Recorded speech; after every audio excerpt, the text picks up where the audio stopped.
So my thought was buying a MacBook Pro should just be simple, but somehow it kind of turned into one of the most confusing decisions ever. Do you buy the MacBook Air because it's lighter, cheaper, and in fact it does a lot more than people say? Do you get the Pro because it'll last longer and it's really good for video editing? Do you even need to buy a new one? You can just buy a refurbished one and it does the same job. Or do you just wait for the next one? And how much RAM do you actually need without spending an unreasonable amount of money? So in one of my previous videos you may have seen, I was asking you for your thoughts on what I should replace my old Intel MacBook Pro with, and the answers were surprisingly split. And the great thing is, getting your advice really helped me, see what other options are out there. So in this video I'm going to be looking at, your comments, what I agree with, what kind of surprised me, and what I'm thinking now for my next MacBook journey. And when you are watching these videos, do comment below the main category you're falling under, which generally is go for the Pro, go for the Air, wait for the new release, go refurb, or just completely leave Apple for good. Let me know in the comments where you are in your journey. So before we continue, if you are new here, my name is Charlotte, it's good to see you. I love to talk about AI, e-learning and tech trends. If that sounds like something you're interested in,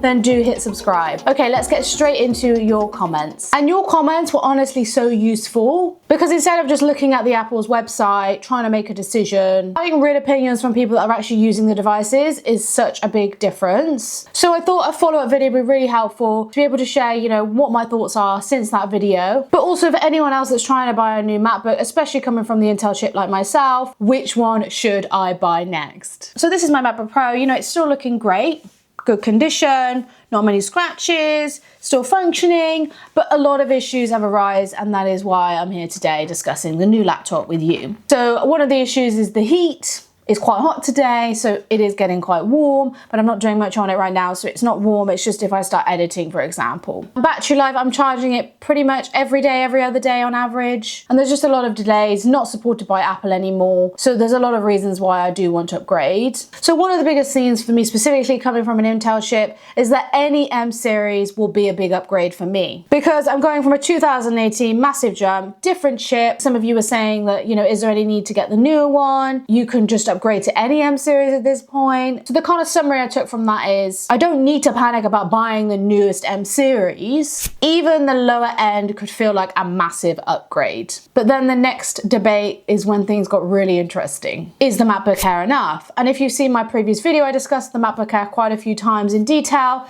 how you can use it day to day now, especially with AI. So if you want to check it out in more detail, then definitely do. And because most AI tools are browser based, you don't need to have the most powerful laptop. You just need a laptop that's good enough to use multiple browsers. The Air is so tempting because it is just so lightweight. But if I'm buying something to last a long time, I do think I would regret not buying a Pro. One comment that stood out for me was the 16-inch MacBook Pro is a game changer. And that was actually one of the ideas I had in my mind, getting the 16-inch, because now they don't have 15-inch, they've now upgraded to 16-inch. Mine's a 15-inch. And the 16-inch is great if you don't want to get an external monitor like myself. I want to be able to just pick it up and go, not worry about taking an external monitor. But obviously the given is the 16-inch is a lot more expensive, heavier, and you do tend to need a larger backpack. And the question from this is, do I want a practical portable laptop that I can just take everywhere? Do I want a larger screen and a more comfortable editing experience? So now let's have a look about why many of you said MacBook Pro. This was a big group of the comments.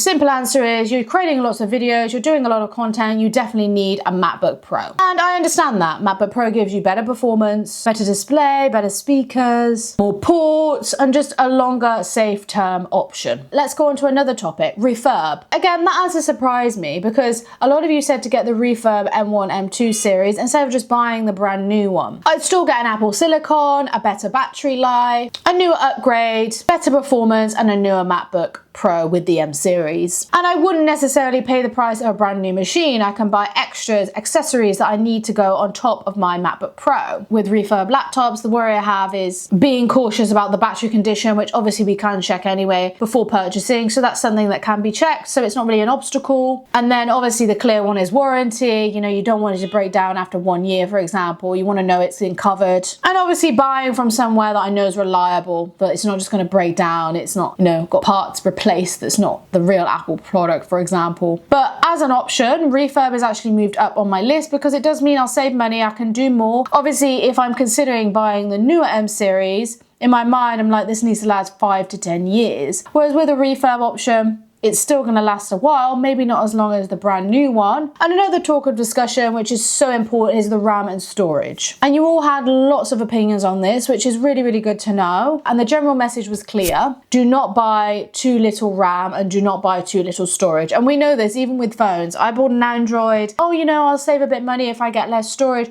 But then in the end, we end up being like, oh, why didn't I get more storage? So a lot of you said a 16 gigabyte should be the minimum right now, especially if you want a laptop to last. Some of you said to get the 24 gigabyte or the 32 gigabyte, especially when it comes to the Mac OS updates, multitasking, video editing, and heavier workflow. I don't want to just get the base model and regret it later. I've learned my lesson over all the years. I know a lot of people can work with external hard drives, but again, I just don't want to have to keep adding things to the cloud. My pictures are all over the shop right now with my Samsung, so it is something else I want to consider, but let's leave the Samsung out of it for now. But that's another one down the line that I will need to consider upgrading to get more storage as a priority. Obviously, the tricky part is you think, oh, this is a good price, and then you add on the storage and you're like, woof, I did $1,000 on more. So this is where the refurb higher spec laptop idea comes into it. And then another talk of discussion is, should I wait? As we know, there's always a new model coming out. Why would I get this when the new one's coming out? A lot of you have said wait, because obviously when the new one comes out, then you get a better deal for the older one. So I think obviously in that theory, if you need a laptop now urgently, then just buy it. If you can wait, then do wait. But then the danger is you may just be overthinking it for months and then nothing ever happens. And then another talk of discussion is just to not use Apple at all and move elsewhere, which is another great discussion, because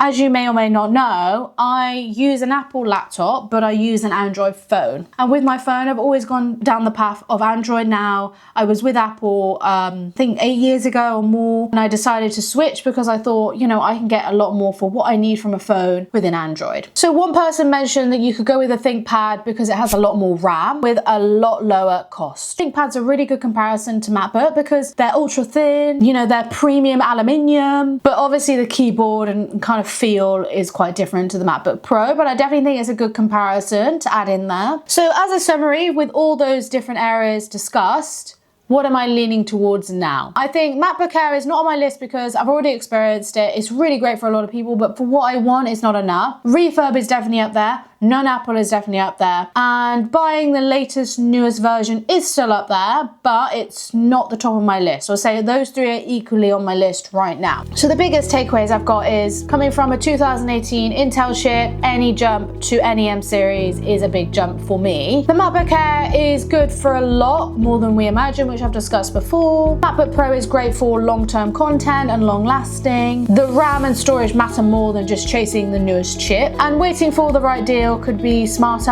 I hope this video was helpful for you, especially in the same boat, you know, being able to like share our experiences together, you know, compile it onto a video. I really hope this helps you as well. And if you did like this video, do give me a like. Don't forget to subscribe for more updates coming your way, AI, e-learning and tech trends. Thanks, have a good one.